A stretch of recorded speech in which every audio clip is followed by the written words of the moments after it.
નમસ્કાર મિત્રો, સ્વાગત છે તમારું આ ચેનલ ડેઇલી લાઈફ યુઝિસ રસોડું મારું દવાખાનુંમાં, જેમાં આપણે હેલ્થ રિલેટેડ વિડીયો અવનવા મૂકતા રહીએ છીએ.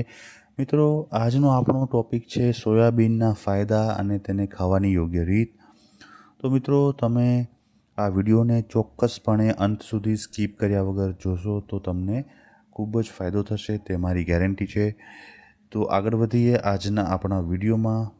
મિત્રો, જ્યારે પ્રોટીનયુક્ત ખોરાકની વાત આવે છે ત્યારે સોયાબીનનો ઉલ્લેખ જરૂરથી થાય છે. સોયાબીન પ્રોટીનથી ભરપૂર હોય છે. સોયાબીનમાં માંસ કરતાં વધુ પ્રોટીન હોય છે. મિત્રો, ખાસ યાદ રાખજો કે સોયાબીનમાં નોનવેજ એટલે કે માંસાહાર કરતાં પણ વધુ પ્રોટીન હોય છે. આ એકમાત્ર શાકાહારી વસ્તુ છે જેમાં આપણા શરીરને જરૂરી તમામ એમિનો એસિડ મળી આવે છે.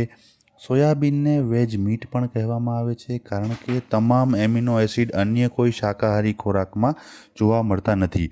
એટલા માટે શાકાહારીઓને સલાહ આપવામાં આવે છે કે શાકભાજી એકબીજા સાથે મિક્સ કરીને ખાવા જોઈએ, જેથી કરીને તમામ જરૂરી તત્વો શરીરને મળી રહે.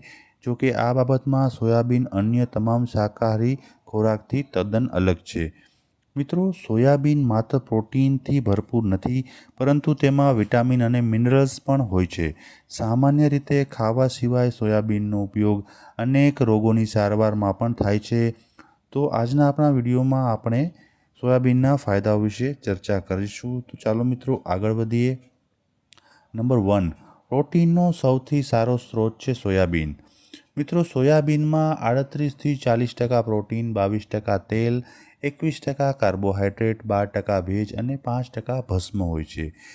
જે તેની સરખામણીમાં માંસમાં 26%, ઈંડામાં 13%, માછલીમાં 15%, કઠોળમાં 20% અને દૂધમાં લગભગ 3.5% પ્રોટીન જોવા મળે છે. ઉપરાંત અન્ય શાકાહારી વસ્તુઓથી વિપરીત સોયાબીનમાં શરીર માટે જરૂરી તમામ એમિનો એસિડ જોવા મળતા હોય છે.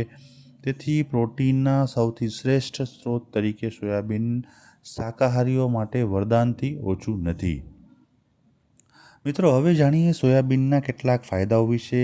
તો સોયાબીનમાંથી આપણને સારી માત્રામાં પ્રોટીન મળે છે. એટલું જ નહીં, પણ તેમાં વિટામિન્સ, મિનરલ્સ અને અન્ય ઘણા તત્વો પણ મળી આવે છે. ડૉક્ટરોના મતે તેનો ઉપયોગ અનેક પ્રકારની સારવારમાં પણ થઈ શકે છે. ખાસ કરીને શારીરિક નબળાઈ અને વાળ અને ત્વચાની તમામ સમસ્યાઓને દૂર કરવા માટે સોયાબીન અસરકારક સાબિત થાય છે. સોયાબીનનો ઉપયોગ બોડી બિલ્ડિંગ માટે ખૂબ જ સારો માનવામાં આવે છે. શરીરમાં નવા કોષો બનાવવાની સાથે તે ક્ષતિગ્રસ્ત કોષોને રિપેર કરવાનું કામ પણ કરે છે. મિત્રો, સોયાબીન સ્ત્રી રોગ સંબંધમાં પણ ખૂબ જ ઉપયોગી છે અને તેના સેવનથી શરીરમાં કેટલાક એવા હોર્મોન્સ નીકળે છે જે આપણું માનસિક સંતુલન જાળવવામાં ખૂબ મદદરૂપ સાબિત થાય છે. પ્રોટીનની સાથે તેમાં લગભગ 20% સારા ફેટ પણ હોય છે જે આપણા હૃદયને સ્વસ્થ રાખે છે, સાથે જ આપણું મેટાબોલિઝમ પણ નિયંત્રિત રાખે છે. સોયાબીનમાં કેલ્શિયમની માત્રા પણ ભરપૂર પ્રમાણમાં હોય છે જે આપણા હાડકાને મજબૂત બનાવે છે, સાથે બ્લડ પ્રેશર પણ નિયંત્રણમાં રાખે છે. મિત્રો, હવે જાણીએ સોયાબીન ખાવાની રીત વિશે. મિત્રો, આપણે એક દિવસમાં 100 ગ્રામ સોયાબીન ખાઈ શકીએ છીએ. સાથે જ આ પ્રોટીનની આપણી દૈનિક જરૂરિયાતના અડધાથી વધુને પૂર્ણ કરે છે. સોયાબીનનો ઉપયોગ વિવિધ રૂપમાં કરી શકાય છે. સામાન્ય રીતે તેનો ઉપયોગ શાકભાજી તરીકે થાય છે અને આ માટે તેને પહેલાં પાણીમાં અથવા તેના દાણાને પાણીમાં પલાળીને તેનો ઉપયોગ કરી શકાય છે. આના કારણે તે ન માત્ર પચવામાં સરળ રહે છે, પરંતુ તેની કડવાશ પણ દૂર થઈ જાય છે. આ સિવાય આજકાલ સોયા દૂધ અને સોયા કર્ડ પણ ટ્રેન્ડમાં છે. તો મિત્રો, આશા રાખું છું કે આજનો આ વિડીયો જોયા પછી તમને સોયાબીનના અગત્યના ફાયદાઓ વિશે મહત્ત્વની માહિતી મળી હશે.